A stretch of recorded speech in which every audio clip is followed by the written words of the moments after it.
ప్రభుత్వానికి పంపింది. వీళ్ళందరి పరిశీలించిన తర్వాత సెంట్రల్ వాటర్ కమిషన్, కేంద్ర ప్రభుత్వం మనకు టీఏసీ ఇచ్చింది. టీఏసీ అంటే ఇట్ ఈస్ నాట్ ఓన్లీ కేంద్ర జలవనరుల శాఖ. టీఏసీలో ఆర్థిక శాఖ ఉంటుంది, కేంద్ర వ్యవసాయ శాఖ ఉంటుంది, కేంద్ర ఎన్విరాన్మెంట్ అండ్ ఫారెస్ట్ శాఖ ఉంటుంది. అంటే కేంద్ర ప్రభుత్వానికి సంబంధించిన అతి కీలకమైన అన్ని విభాగాలు కూర్చొని అనుమతులు ఇవ్వడం జరుగుతుంది. అంటే కేంద్ర ప్రభుత్వం అనుమతి ఇచ్చింది. అది టీఏసీ అనే ఒక ప్రాజెక్టుకి వచ్చిందంటే దేశంలోని అత్యంత ముఖ్యమైనటువంటి శాఖలు, ఆ శాఖాధిపతులు అందరూ కూర్చొని టీఏసీ ఇస్తారు. ఒకసారి కేంద్ర ప్రభుత్వం అనుమతులు ఇచ్చిన తర్వాత నువ్వెవరు దాన్ని ప్రశ్నించడానికి, దాన్ని రద్దు చేయమని చెప్పే నీకు అధికారం ఉందా? Already you have given your comments. After examining your comments only government of India has given all the clearances for these projects. అసలు దేశ చరిత్రలో, భారతదేశ చరిత్రలో ఏ రాష్ట్రంలో కూడా అనుమతులు వచ్చిన తర్వాత దాన్ని రివ్యూ చేసింది కానీ దాన్ని రద్దు చేయమని అడిగిన చరిత్ర ఈ దేశంలో ఎప్పుడూ జరగలేదు. ఈ దేశ చరిత్రలో ఎప్పుడూ జరగలేదు. ఫస్ట్ టైం ఇన్ ఇండియా ఇగో తెలంగాణకు ఇచ్చిన 7 ప్రాజెక్టుల అనుమతులు రద్దు చేయాలి, రివ్యూ చేయాలి అని ఆంధ్రప్రదేశ్ ప్రతిపాదిస్తుంది, జిఆర్ఎంబి ఎజెండాలు తెస్తుంది. అంటే కుక్క తోకనాడిస్తుందా, తోక కుక్కనాడిస్తుందా? కేంద్ర ప్రభుత్వం పెద్దదా, జిఆర్ఎంబి పెద్దదా? How GRMB will put it in to the agenda? How dare they have? ఎందుకంటున్నా అంటే ఇవాళ ఒకవేళ ఆంధ్రప్రదేశ్ ప్రతిపాదించిందే కుట్రతోననుకో, జిఆర్ఎంబి ఏం చెప్పాలండి? ఇవి ఆల్రెడీ మేము మా కామెంట్స్ ఇచ్చినాము, మీరు అబ్జెక్షన్స్ చెప్పిండ్రు, వీటన్నిటిని పరిశీలించిన తర్వాతనే కేంద్ర ప్రభుత్వం ఈ ప్రాజెక్టులకు అనుమతి ఇచ్చేసింది, no more discussion on this అని చెప్పాలి కదా. దాని ఎజెండాలు ఎట్లా పెడతారు? 1, పెట్టే ముందు తెలంగాణని సంప్రదించరా? 2, 3, జిఆర్ఎంబీలు ఉన్న తెలంగాణ ఇంజనీర్లు ఎందుకు మౌనంగా దీన్ని ఎజెండాలో పెట్టడానికి మీరు అంగీకరించిండ్రు? అంటే రేవంత్ రెడ్డి పరోక్షంగా దీన్ని ఒప్పుకున్నాడా? రేవంత్ రెడ్డి సహకారంతోనే ఇది ఎజెండాలోకి వచ్చిందా అనేటువంటి అనుమానం కలుగుతూ ఉంది ఈరోజు. అసలు ఇవి పోతే ఏమైనా ఉంటుందా? సగం తెలంగాణ ఆగమైపోతుంది, హైదరాబాద్కు మంచినీళ్ళు దొరకవు, ఖమ్మం జిల్లా ఆగమైపోతుంది. మీకేమైనా సోయి ఉందా? మీరు పరిపాలన చేస్తున్నారా? ఏం చేస్తున్నారు? అసలు ఎంత ధైర్యం ఉంటే ఇది ఎజెండాలు వస్తుందండి? గుండె రగిలిపోతుంది ఒక ఉద్యమకారుడిగా. ఇలా తెలంగాణలో ఉన్న ఏ ఉద్యమకారుడైనా సరే, తెలంగాణ పౌరుషం ఉన్న ఏ వ్యక్తికైనా కూడా ఇలా ఆవేశం వస్తుంది ఈ ఎజెండా చూస్తూ ఉంటే.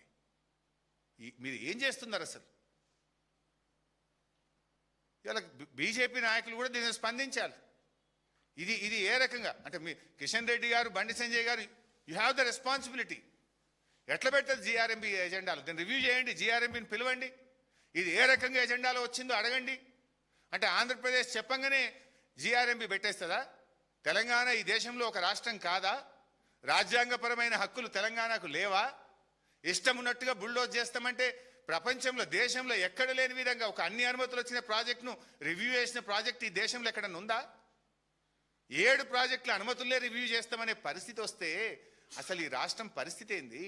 ఈ రాష్ట్రం నుంచి కేంద్ర మంత్రులుగా, ఈ రాష్ట్రం నుంచి ఎంపీలుగా ఉన్న వ్యక్తులు ఏం చేస్తున్నట్టు? What is happening? ఇవాళ దీని మీద ఆలోచించాలి. ఒకవేళ బీజేపీ స్పందించకపోతే మేము పోరాటం చేయాల్సి వస్తుంది. ఇవాళ మీరు కూడా చంద్రబాబుకు భయపడి కేంద్ర మంత్రులు, బీజేపీ మరి పెదవులు మూసుకుంటారా, తెలంగాణ ప్రయోజనాలు కాపాడతారా కూడా ఇవాళ బీజేపీ కూడా తేల్చుకోవాల్సినటువంటి అవసరం ఉంది. ఎందుకంటే ఇక్కడ బాధ కలిగేది ఏంటంటే కాంగ్రెస్ గురించి అందరికీ అర్థమైపోయింది.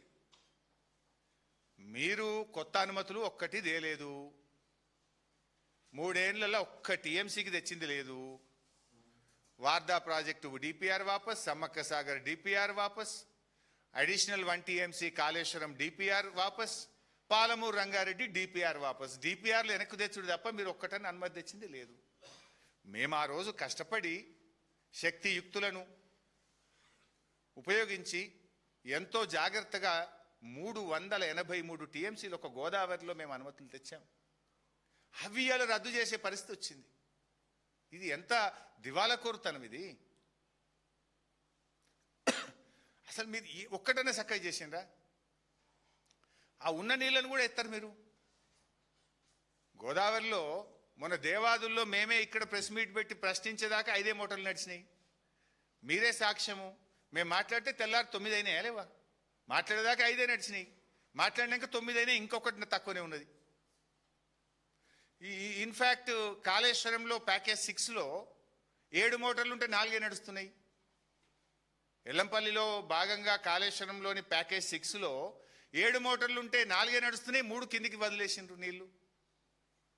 పైన మిడ్మానేర్ ఖాళీ, మల్లన్న సాగర్ ఖాళీ, రంగనాయక సాగర్ ఖాళీ, అన్నపూర్ణ ఖాళీ, కొండపోచమ్మ ఖాళీ, నృసింహసాగర్ ఖాళీ. నీళ్ళు ఎత్తండ్రా బాబు అంటే 4 మోటార్లు నడుపుతూ 3 కిందికి వదులుతీవి.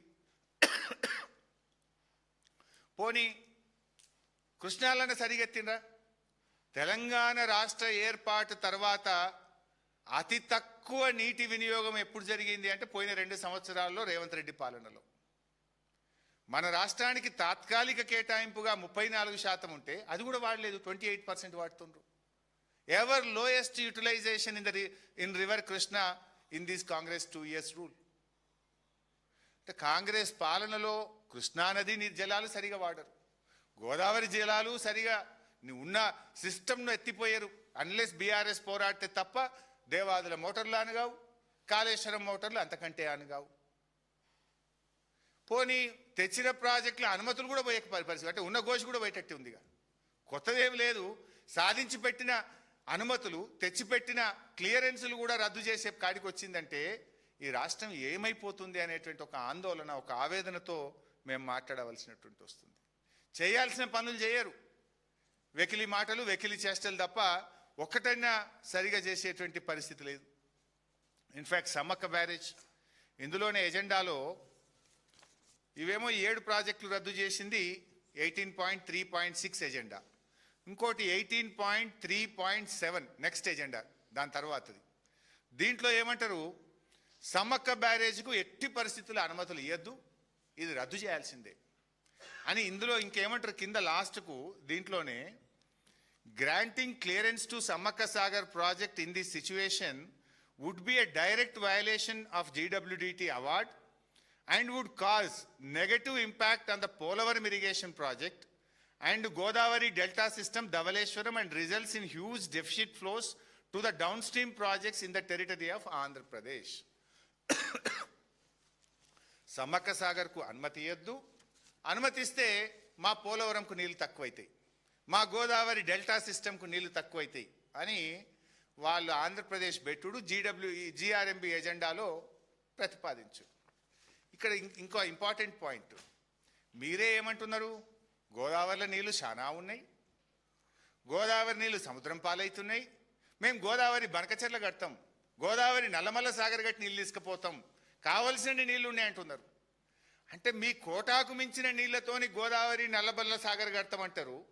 మా హక్కుగా మా 968 TMCలో భాగంగా సమ్మక్క సాగర్